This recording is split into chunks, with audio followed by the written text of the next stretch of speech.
It is TV Musings time with Fall TV review of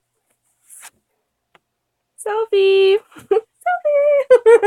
Hey everyone, it is Shannon, and I'm going to take a look at the new comedy Selfie, starring Karen Gillan and John Cho. It is actually a retelling, remake, re-envisioning of My Fair Lady. And I am actually not that familiar with it. Susie, do not throw things at the computer. My sister Susie really likes it. I have memories of her really being fond of it, so that's what the memory banks hold. But I don't remember the story very well, except for the character learning how to speak with marbles in her mouth and trying to have a more correct accent, if you will. So, but the premise of, but what Selfie is working with is it brings it into today, and it's very social media centric. Someone who has a lot of followers but no friends. And so this is a tale of her trying to rebuild or remarket herself to be different because she, finds out that she doesn't realize that it's lonely, I guess would be the best way to put it, not having any friends. So it's weird because I've had lots of different reactions to it, even from watching it. It is a comedy. It's a half-hour show. I don't watch a lot of comedy. I've tried 3 comedies this week, and this is the one that I've enjoyed the most. The other one I turned off, and one I'm still sitting with.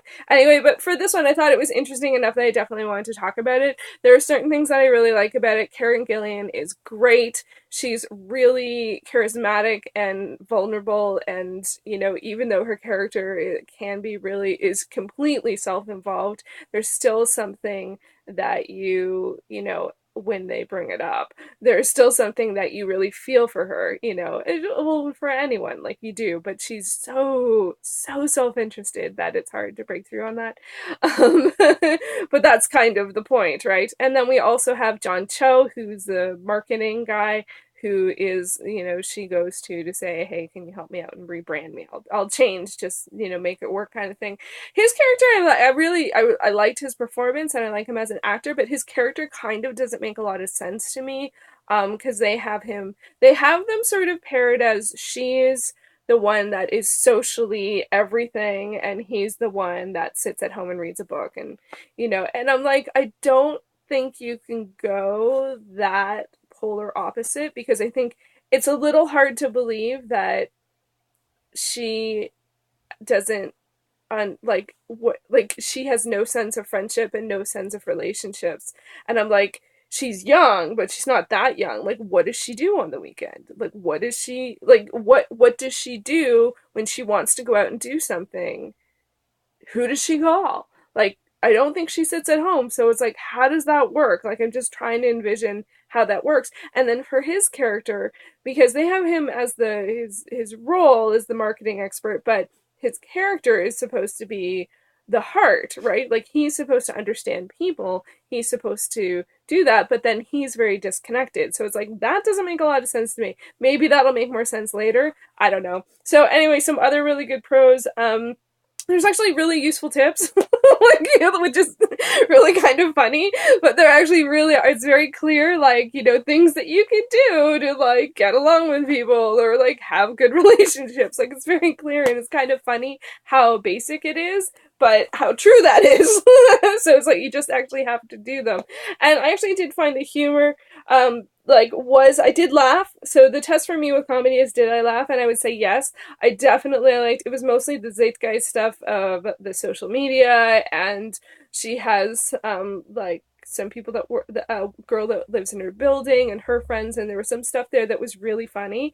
But on the con side of thing, one of the challenges, some of the comedy I thought was crazy, and one of the things that happens in the first 5 minutes, I'm like, if this is a show appealing to women, that is not something I think any woman goes, aha, look, that's so funny. I don't think so. It's supposed to be something that you don't like, but still, it really turned me off. So that was really weird to have it. So it was there was a couple things in really early on, I was close to being like, forget this, but I'm like, no, I want to see it. So I stuck with it, and I'm glad that I did. So, but on the pro side of thing, what was also on the pro side of thing?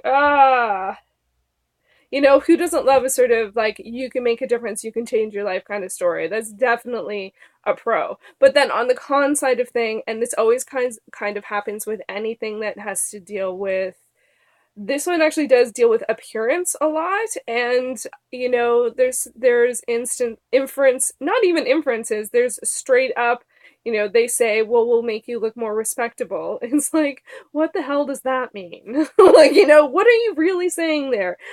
So I think that you can run into that, and then there's also the challenge and problem with when you're dealing with something like this, and then it's really, you know, beauty is a factor.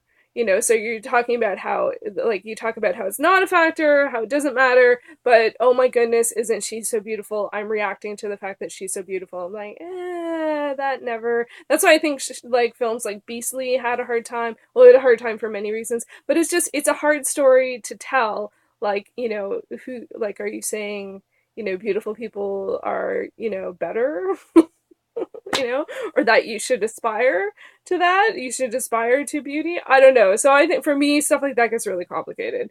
But overall, I did find it had enough interesting that I want to watch more. I do enjoy both Karen Gillan and John Cho. They held both the comedy and the heart, and both at different times. And so I think that that was good. One of the challenges is sometimes she speaks very quickly and very under, and like just rolls, and it's hard because often those are the funniest moments, but it's really hard to catch at times, so that's a bit crazy. So I don't know, like, I think there's enough there for me to keep watching, but I find that it's like, it's hard because it feels kind of like, you know, where it's going, but you know, it could be a really fun journey, so I'm gonna keep watching. Sadly, it has not been picked up by a Canadian broadcaster, so I lucked out on being able to watch it on an American channel, but it's not actually being aired on a Canadian channel as far as I know. I'll double check the listings again today, but I didn't see it anywhere because the place I think it would be City TV. They seem to hold a lot of comedy. And a lot of half-hour shows, but it's not there. It really, I think it misses out. This is the third show, this, National and Supernatural. None of them are being aired on a Canadian station, which really is quite a change. It's usually very, for me at least, it's usually very rare there's a show that I'm interested that isn't on a Canadian station. So anyway, there you go. There is Selfie episode 1. I believe it was called Pilot. I didn't forgot to check. So let me know. Have you watched it? Are you curious about it? Will you watch it? Will you keep watching it if you checked it out? So let me know. Thanks for watching.